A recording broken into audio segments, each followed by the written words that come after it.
हूँ आपको कहानी, और ये कहानी है आज्ञाकारी नेहा।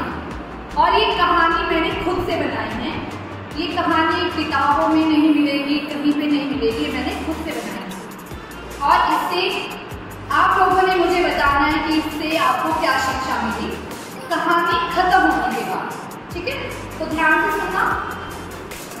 एक गांव में एक गरीब परिवार, उसमें माँ बाप और उनकी एक बेटी रहती थी। तो बेटी 8 साल की थी, ज़्यादा बड़ी उम्र की नहीं थी, 8 साल की थी। तो गर्मियों की छुट्टियां पड़ गई थी, गर्मियों की छुट्टियां थी। तो छुट्टी की वजह से माँ बाप को दिक्कत होने लगी कि हम वो किसान थे, किसान परिवार से थे, तो दिन भर उन्हें खेत जाना पड़ता था, खेतों में काम करना पड़ता था। तो छुट्टी के समय में स्कूल के टाइम तो बेटी स्कूल में होती थी, तो माँ बाप खेत में आराम से काम करते थे। और जब छुट्टी होती थी तो माँ घर आ जाती थी कि अब बेटी घर पहुँचने वाली है। तो ऐसा होता था। अब छुट्टियाँ थी गर्मी की, 1 महीने की छुट्टियाँ थी, तो 1 महीने किसान को तो खेत में काम करना ही पड़ता है। तो क्या हुआ कि वो माँ को लगा कि चलो आज हम इसे अपने साथ ही लिए चलते हैं। पहला दिन था छुट्टी का कि चलो हम इसको अपने साथ ले जाते हैं। अब गर्मियों का दिन, जब वो अपने साथ खेत में ले गए तो वहाँ पे बहुत ज़्यादा धूप लग रही थी। माँ बाप काम कर रहे थे खेत में, वो एक जगह पे बैठे, धूप उसे बहुत सता रही थी। वो पेड़ को इधर उधर देख रही थी, कहीं पर छाया मिल जाए, पर कहीं पर भी छाया नहीं थी। तो वो मम्मी को कहने लगी कि माँ मुझे बहुत ही प्यास लग रही है और मुझे धूप भी बहुत ज़्यादा लग रही है, घर चलो। तो माँ ने कहा कि बेटा अभी हम नहीं आ सकते, अभी हमारे काम रहता है। तो दोपहर हो गई थी, तो खाना खाना था। पूरी इतनी तपती धूप में उसे खाना भी नहीं खाया गया, क्योंकि उसे आदत नहीं थी। उसे लगा कि माँ बाप इतनी धूप में काम करते हैं और इतनी धूप में वो खाना खाते जहाँ पे छाया नहीं है, और फिर भी चेहरे पर मुस्कान होती है।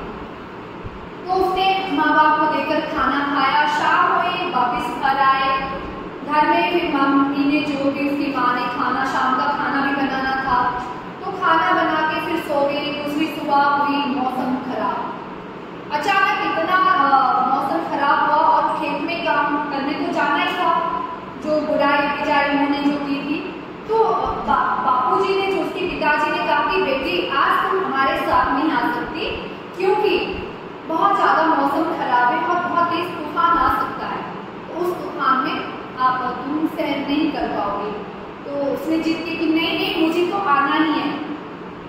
तो क्या हुआ कि बहुत जिद करने लगी। तो माँ ने कहा नहीं बेटा तुम आज नहीं आओगे, तुम घर पर ही रहोगे। उसने कहा नहीं नहीं मुझे आना, जैसे जिद करती है लड़कियाँ बच्चे जो जिद करते हैं।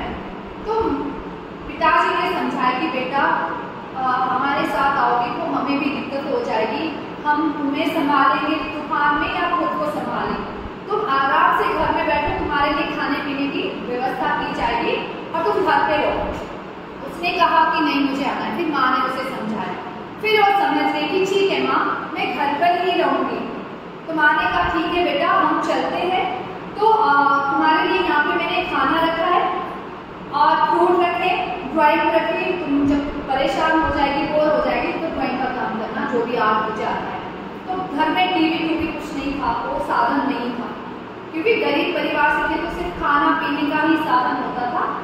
तो क्या हुआ कि वहाँ पे जैसे ही माँ, जो उसकी मम्मी पापा जा रहे थे, तो माँ ने उसको एक हिदायत की कि बेटा चाहे कोई भी आए, पड़ोसी आए, चाचा ताया आए, कोई भी अपना खास क्यों ना आए, किसी के लिए भी दरवाजा नहीं खोलना। तो उसने कहा ठीक है मम्मा मैं दरवाजा नहीं खोलूंगी। और माँ बाहर निकली और कहा कि चलो बेटा दोनों दरवाजे में लॉक लगा दो, कुंडी लगा दो। कुंडी लगाई, बैठ गई। मम्मी पापा अपने काम पे चले गए, किसान थे खेती बाड़ी करने। तो उसने खेली कूदी, आर्ट किया, जो भी उसको पेंट करना था करके थक गई। तो खाना खाया, फल फ्रूट माँ ने रखे थे वो खाए और उसे नींद आने लगी। तो एकदम क्या आवाज आई, नॉक नॉक। उसी नॉक की आवाज आई, कौन है? बाहर से आवाज आई एक अंकल की, बेटा मैं हूँ तुम्हारा पड़ोसी अंकल। तुम्हारे माता पिता ने भेजा है कि वो घर में अकेली है, तूफान की वजह से वो कहीं डर ना जाए, तो तुम उसे संभालने के लिए घर चले जाओ और साथ में चॉकलेट और कुछ खिलौने भी दिए हैं। उसको लालच आ गया कि वाह, मम्मी पापा ने मुझे चॉकलेट, खिलौने, और फिर उसने ठीक है मैं खोलती हूँ। जैसे वो दौड़ के जा रही थी, कुंडी पर हाथ लगाया, माँ की याद आई। क्या माँ की याद आई कि बेटा कोई भी आए, किसी के लिए दरवाजा नहीं खोलना। उसने हाथ हटाया, फिर कहा कि अंकल अभी मैं दरवाजा नहीं खोल सकती। क्यों बेटा, क्यों नहीं खोल सकती? कि मेरी माँ ने मुझे कहा है कि कोई भी आए, चाहे पड़ोसी चाहे अपना कोई भी सगा संबंधी आए, तो दरवाजा नहीं खोलना। तो अंकल ने बोला नहीं बेटा, वो तो आपकी मम्मा ने ठीक समझाया, पर मैं तो आपका खास अंकल हूँ और उन्होंने ही तो मुझे भेजा है, मैंने क्यों आना था? और आप खिड़की से देखो मैंने कितनी सारी चॉकलेट्स लाई है। खिड़की से पर्दा खोल के देखा, चॉकलेट, इतनी बढ़िया बढ़िया चीजें देख के उसका मन और ललचा गया। उसने इतना कंट्रोल किया कि मेरी माँ ने मना किया है कि मैं दरवाजा नहीं खोलूंगी। उसने लालच नहीं किया कि नहीं रहने देती हूँ। अंकल को गुस्सा आ गया कि इतने लालच के बावजूद भी दरवाजा नहीं खोली, तो अंकल ने जोर जोर से दरवाजा खटखटाया। उसे डर लगने लगा। अब उसे डर लगने लगा कि कहीं ये दरवाजा तोड़कर अंदर ना आ जाए। अब उसे डर लगने लगा, वो समझ गई कि ये मुझे लेने ही आया। वो बहुत सहम गई और एक कोने पे जाकर बैठ गई। अंकल दरवाजा खटखटाते हुए थक गया और वहां से पैर पटकते हुए चला गया। वो सहमी हुई सी घर के मारे वहीं से नींद आ गई और शाम हो गई। दोबारा से नॉक हो गई, नॉक नॉक नॉक नॉक। कौन है? डर के मारे घबराते हुए, कौन है? बेटा मैं हूँ तुम्हारी माँ, दरवाजा खोलो। तो नेहा ने दरवाजा खोला और अपने माँ के गले से लगी और रोने लगी कि माँ ने पूछा क्या हुआ बेटा? कि माँ जो आपने कहा था ना कि दरवाजा नहीं खोलना, मैंने दरवाजा नहीं खोला। यहाँ पे पड़ोसी अंकल आए थे, बहुत सारी चॉकलेट, और कहा कि मम्मी पापा ने भेजा है। कौन आया था? पड़ोसी अंकल। अच्छा, तो तुमने क्या किया? कि माँ मैंने आपकी बात को याद रखा, मैंने दरवाजा नहीं खोला, ना ही मैंने कोई लालच किया।